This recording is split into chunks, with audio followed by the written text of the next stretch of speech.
আজি পবিত্ৰ শংকৰদেৱৰ তিৰুভাৱ তিথি। ৰাজ্যৰ ভিন্ন প্ৰান্তৰ লগতে যোৰহাট জিলাৰ কেইবা ঠাইতো বৰ্ণাঢ্য কাৰ্যসূচীৰে অনুষ্ঠিত কৰা হৈছে গুৰুজনাৰ পবিত্ৰ তিৰুভাৱ তিথি। তিথিৰ লগত সংগতি ৰাখি বৃহত্তৰ যোৰহাট শাক পাচলি ব্যৱসায়ী সংস্থাৰ সৌজন্যত মহাপুৰুষ শ্ৰীমন্ত শংকৰদেৱৰ তিৰুভাৱ তিথি উদযাপন কৰা হয়। উল্লেখ্য যে বিগত বছৰৰ দৰে এই বৰ্ষতো বিভিন্ন কাৰ্যসূচীৰে অনুষ্ঠিত কৰে গুৰুজনাৰ তিথিভাগ। পুৱাৰ ভাগত এক বৰ্ণাঢ্য সাংস্কৃতিক শোভাযাত্ৰা উলিওৱা হয়। ইয়াৰ পাছতেই অনুষ্ঠিত হয় নাম প্ৰসংগ দিহানাম। সন্ধিয়া কমলা গগৈৰ দিহানাম এক অনুষ্ঠানৰ পাছতেই নটৰাজ সাংস্কৃতিক গোষ্ঠীৰ সৌজন্যত বিপ্ৰ দামোদৰ আখ্যান দণ্ডবক্ৰৰ মুক্তিলাভ শীৰ্ষক ভাওনা প্ৰদৰ্শন কৰা হ'ব। 12 বছৰ এইবাৰ 12 বছৰত আমি ভৰি দিছে। গতিকে আমি মহাপুৰুষ শ্ৰীমন্ত শংকৰদেৱৰ তিৰুভাৱ তিথিভাগ আমি সকলো জাতি জনগোষ্ঠী ধৰ্ম বিভিন্ন ধৰ্মৰ ভাষা ভাষী লোকসকল আমি একত্ৰিত হৈ যিহেতু আমি ইয়াত ব্যৱসায় কৰি আছোঁ, গতিকে সেই অনুপাতে আমি গুৰুজনাৰ তিৰুভাৱ তিথিভাগ সকলো একত্ৰিত হৈ আমি অনুষ্ঠিত কৰি আহিছোঁ।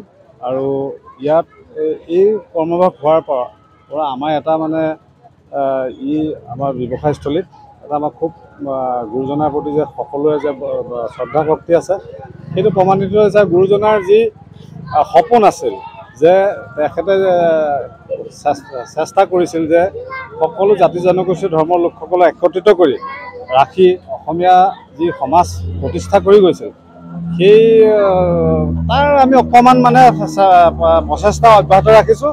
আৰু সেই ফলশ্ৰুতিতে আমি গুৰুজনাৰ তিথিভাগ আমি আয়োজন কৰি আহিছোঁ। আমাৰ মানে কাৰ্যসূচী হিচাপে প্ৰথম কাৰ্যসূচী আমাৰ পুৱা গুৰু আসন প্ৰতিষ্ঠা আৰু পুৱা নাম প্ৰসংগ হৈ গৈছে। তাৰপিছত আমাৰ ধ্বজা উত্তোলন, বন্তি প্ৰজ্বলন আৰু আমাৰ ব্যৱসায়ীসকলৰ ভালেমান কেইজন গণ্যমান্য ব্যৱসায়ী ইহলীলা সম্বৰণ কৰিছে। তেখেতসকলৰ প্ৰতি শ্ৰদ্ধা নিবেদন কৰাৰ উপলক্ষে আমি শ্ৰদ্ধাঞ্জলি অনুষ্ঠানটো আমি সম্পূৰ্ণ কৰিছোঁ। আৰু ইয়াৰ পাছতে আমাৰ ধৰ্মীয় শোভাযাত্ৰা আমি জাষ্ট আমি শেষ কৰিছোঁ। আৰু ইয়াৰ পাছতে আমাৰ এতিয়া দিনৰ ভাগত আমাৰ নাম প্ৰসংগ আৰম্ভ হ'বলৈ গৈছে।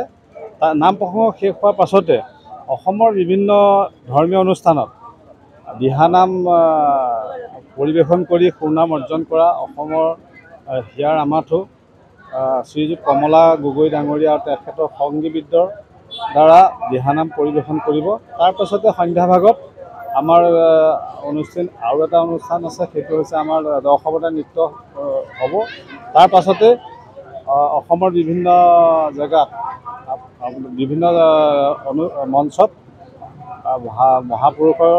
মহাপুৰুষজনাৰ যি আপোনাৰ অমৰ সৃষ্টি সেই ভাওনা প্ৰদৰ্শন কৰিব নটৰাজ শিল্পী সমাজৰ আমাৰ যোৰহাটৰ দলটিয়ে কৰিব।